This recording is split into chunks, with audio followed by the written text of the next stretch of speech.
Welcome back, guys and girls. We've got a really cool project on the bench today. Joe here has a canoe repair that we're going to explore further. So, Joe, without any further ado, tell us what we've got going on here. Well, we've got a old Canoe Royalex canoe that was built in approximately 1986. Found it at a pawn shop several years ago, and it was in extraordinarily good condition. So other than the fact that it had wooden gunnels, so I replaced the wooden gunnels using white oak, and after I had everything perfectly finished and ready to go on my first trip out, I put this Gash in my 35-year-old boat. Wow. Yes. And so, Fortunately, it didn't go all the way through, but it definitely warrants a repair. okay. And so, what's the product that we're going to use today for this? We're going to use a product called G-Flex. All right. Why don't we take a look at the table here? So the primary tool that we're going to use to repair this is a product called G-Flex, and it is an epoxy resin that is something that can adhere very, very well to virtually any material. It can adhere wood to plastic, wood to metal. And in this case, we're simply going to use it to fill up this hole and smooth out this area where this travesty occurred on my boat. The other materials that we're going to need today, or the process we'll really follow, is to first prepare the site by taking some sandpaper to smooth off some of these rough edges, taper the material down. This is a layer of ABS plastic, I believe. Royalex is essentially ABS plastic sandwiched with a foam product between the two. And we will prepare the site by sanding it down, and then we're going to use basic rubbing alcohol to clean everything off.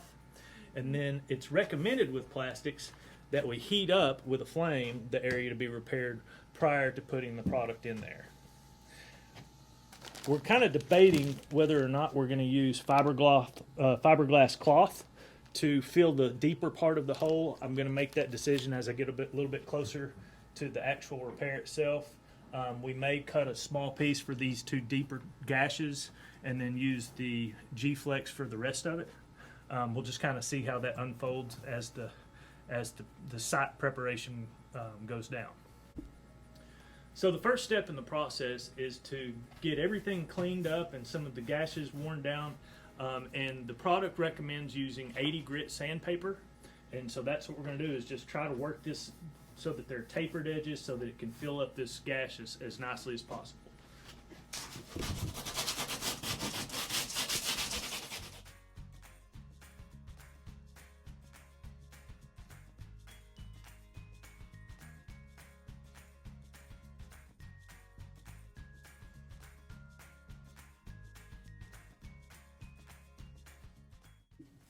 Okay, let's take a look at this here, Joe.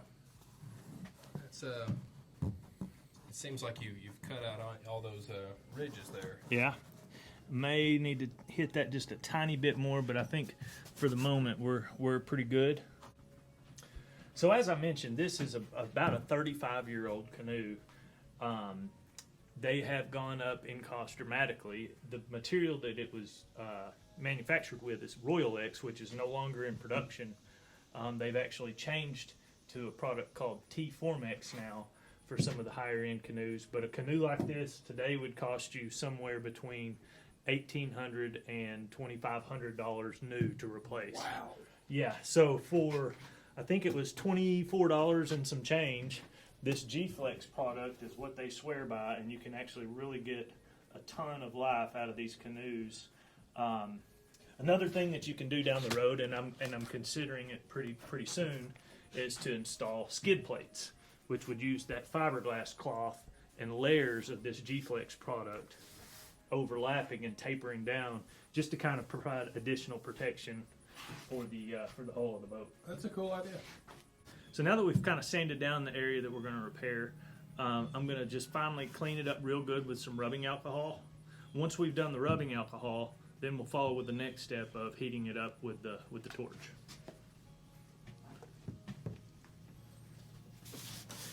The instructions say to use paper towels because if you use anything that's been washed in the laundry, fabric softener can impact how well it adheres and how well it bonds.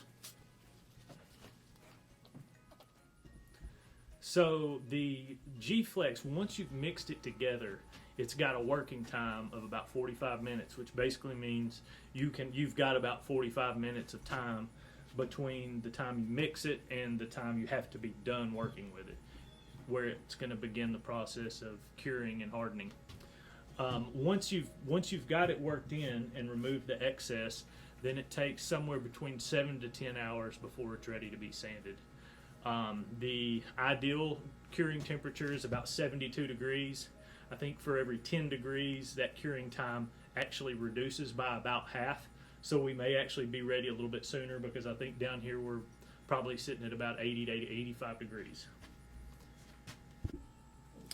So now we're ready to mix the two components of the G-Flex together, and the instructions call for 1-to-1 ratio of each. So we're going to just put about the same amount of each one of these in the bowl, and we're going to mix it up.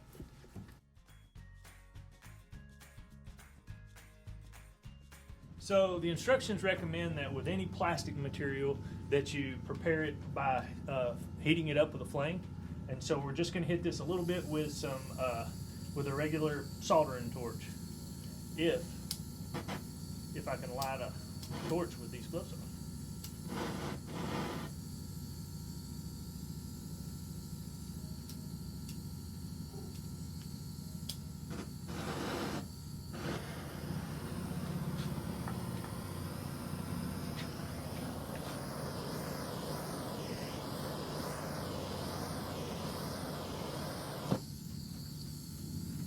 Okay. So now that we put that on, we're going to put the first layer of the resin product into the hole and try to just work it into that gap. And I did decide that just for adding a little bit of structure, we're going to add some fiberglass cloth, again, just to make it a little bit sturdier, and then we'll top it back off with the rest of the resin. And you know you've mixed that resin correctly if it smells like crack house mixed with fingernail polish remover.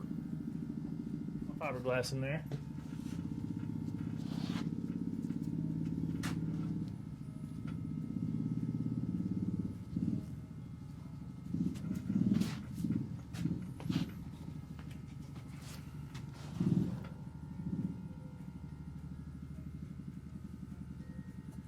It helps to do this after you've been on a week-long bender.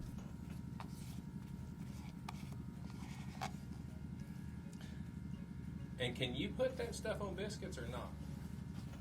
It looks like it definitely goes on a biscuit. It smells like it should not go on a biscuit. It smells like it, yeah. Is that airplane glue? It smells similar. How do you like that I've taken the angle to where your hand needs to go? But you can see kind of the, I guess the consistency of that stuff. It's just kind of gooping up there. Look at that. But It's drizzling after it goes. It kind of falls into place. It's kind of interesting material. We got this from the aliens. Technology. They found this in Roswell? They found it in Roswell. So to aid in the curing process, it also recommends that you kind of hit it with a hairdryer a little bit after you put it on there. I think that's also going to kind of help smooth it out and even it out. So that's what we're going to do next.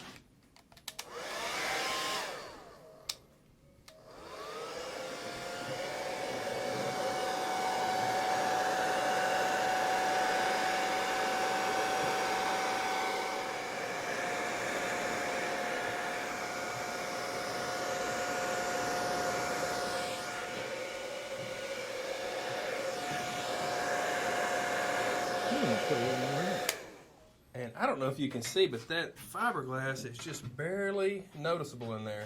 Too cool.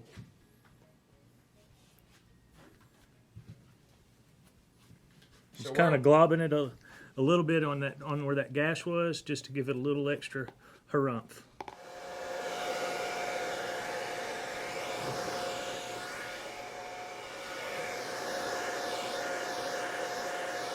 See that we added a sawhorse here because we were experiencing a little bit of gravity causing the G-Flex to flow downhill a little bit. So we just elevated the nose of the boat in hopes of trying to keep that from flowing downhill. And it looks like it's going to be a lot better now. And so what's the cure time on this? So the cure time is going to probably be somewhere between 7 and 10 hours. So I may wait all the way until tomorrow to get out here and sand it. And then once we've got it sanded, then we're going to put some Krylon Fusion spray paint, which is available at Lowe's. And it was actually recommended specifically in the instructions for the G-Flex. Good deal. And so the temperature, I would say, in this underhouse garage is about 90. It may be about 90 right now. And so you'll have to use, I guess, on the G-Flex bottle, there's some product documentation that can give you better ideas of cure times based on what your temperature might be. Right. I'm just trying to, while it's still workable, I'm just kind of pushing it back uphill. And you really, the mistakes that you make are all going to be, you're going to take care of any of that in the sanding process later. Correct. Okay. Good deal.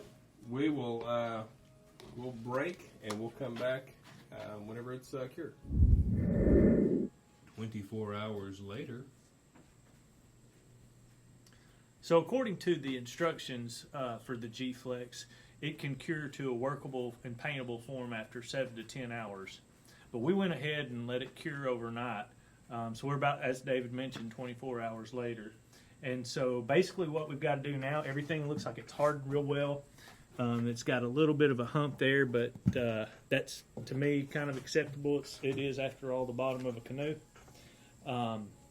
So I'm going to go ahead and hit this with some 80 grit sandpaper, just kind of lightly to smooth out the edges, and then I'll probably follow up with a little bit finer grit.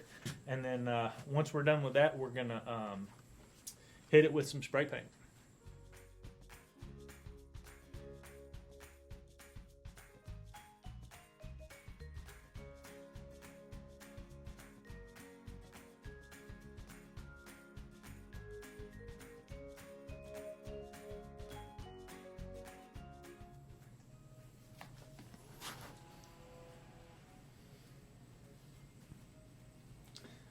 Yep, that's pretty much follows the contours of the boat. So we're going to call that good enough. Again, we're working on the bottom of a canoe, but it is thick enough and secure enough and solid enough to where I feel like we're ready to clean it up and paint it. So used primarily 80 grain sandpaper. Did finish it off with a little bit of 100 just for fun. And now I'm just going to use a little isopropyl alcohol to kind of clean up around there and get her ready for painting. Let that dry just a bit. We got a spot back here I've been working on too. Budget Projects by David is filmed before a live studio audience. So again, the instructions call for Krylon Fusion, and that's the instructions for the actual G-Flex itself. The closest color I could find was a matte Spanish moss. Actually tried out a little bit yesterday just to kind of see how it looked before we really took off with it. And it's not necessarily a perfect match, but certainly for the bottom of the boat, I think it's going to work. So we've we've sanded it, we've hit it with some rubbing alcohol just to kind of clean it up, and now we're ready to start applying the spray paint. That's close. That's not, oh, there it is.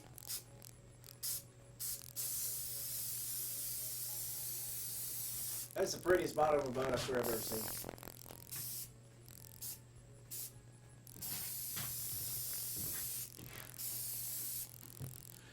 So, some of the stuff that I read online recommended against using spray paint and instead using the cigar type rollers.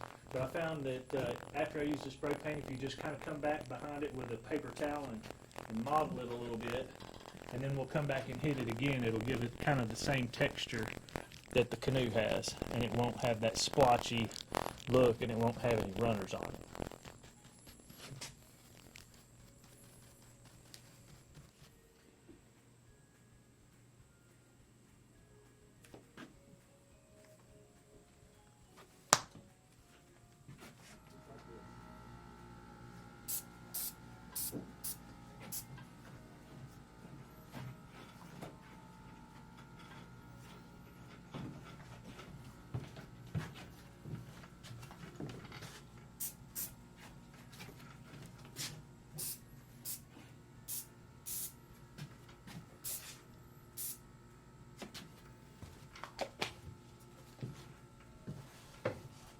Do just a little more modeling just to kind of get that little texture.